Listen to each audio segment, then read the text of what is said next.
Well, good morning, everybody. So what have you got in there of late that's would interest folks? Well, I'll tell you the hot story. Yeah. That's going to get hotter through the course of the week. Suez wants to relocate its West Nyack headquarters to the Tilcon site near Lake DeForest. Oh, wow. And their plan is to,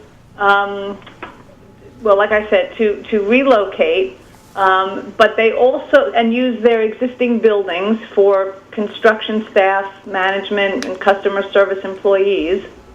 But they also want to add a 60,000 square foot storage yard with a 10,000 square foot building for its fleet of vehicles and materials to maintain those vehicles, like pipes and hydrants and valves. And they intend to not buy the property, but to lease it. And the plan has a couple of what I think is shaping up to be a couple of controversial environmental issues, because the site is in pretty close proximity to, Lake DeForest, which is Rockland County's only source of drinking water. So specifically, they want to. Well, the plan calls for the removal of quite a lot of land and trees, and also a very extensive stormwater management system.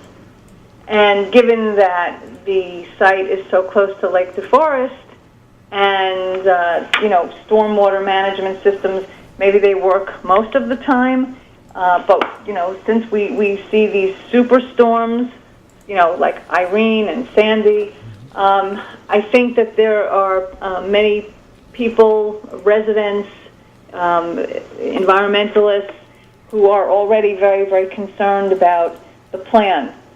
What's more, and I think what's equally worrying, maybe even more so, is that the plan calls for 2 above-ground fuel storage tanks for 8,000 gallons of gasoline and 2,000 gallons of diesel for their trucks and cars, so that they can fill up on site. And seemingly the strange thing about that is that the town planning code seems to blatantly say that above ground, you can't install above ground storage tanks in town. Maybe there was a time when you could, and those are grandfathered, but going forward, that seems to be against the town code. So this application is being heard for for the first time on Wednesday, May 8th, at the Town Planning Board. It'll be the first hearing on this, and I suspect there will be a lot of people in the room that night. You do? I do. Okay. And tell me where it's going to be again. It's going to be at the Clarkstown Town Planning Board in Town Hall. Right. 7:30. I think there's from what I've gathered from having published this story, and kind of, as we always do, we kind of track the temperature of the community online and offline. I'm under the impression that there is quite a lot of concern for this plan. I mean, I can understand that Suez needs more room, space. I guess it's a growing company, so and they do have the advantage here where their plan doesn't actually need a variance, so they just need to get through the planning board process. They don't have to go on to the zoning board of appeals, because they're not asking to do anything that requires a variance. But the planning board, I assume, will have to scrutinize this plan because of all of the environmental issues that no doubt are going to be raised at the planning board meeting on Wednesday, May 8th at 7:30. So this is one story very much to watch. You know, the reservoir is the drinking water for the whole county and parts of northern New Jersey. Well, to a point, it is. We have artesian wells, though, that cover. I think, maybe I'm wrong now, but I think a bigger percentage of the water used comes from the artesian wells than it does actually from the reservoir. But it's still, it's a vital area. It's a vital supply. Yes, it is. So, I think it's. We'll have to see how it plays out, and. We'll have to see, what the planning board thinks of this, and I guess Suez will have a chance to explain the logistics and the scope of its stormwater management plan, and I guess we'll have to see how the community responds to that. I think the more perplexing part of the plan are these above-ground fuel storage tanks. I think that would be a concern anywhere in the county, but particularly as it's so close to Lake DeForest. Water travels. So, even if it's 200 feet or 400 feet or whatever the number of feet it is, water travels. So it's this is the story to watch for this week. This I think is going to. Not just be. I would be surprised if it were just a slam dunk of an application. Okay, what else have you got in there? Well, let's see. What else have we reported this week? Well, as Rockland County Business Journal predicted back in February, the Applebee's up in Airmont is closing. Aww. So, just another example of Applebee's itself is suffering. The company itself. It's not. I don't think that's unique to the Airmont itself. Do you think? Not unique to Airmont. It's more of a part of a trend of what is going on with the national chains and the big brands and the face of retail, which we have been reporting on very consistently. I think what it says is what I think the question poses.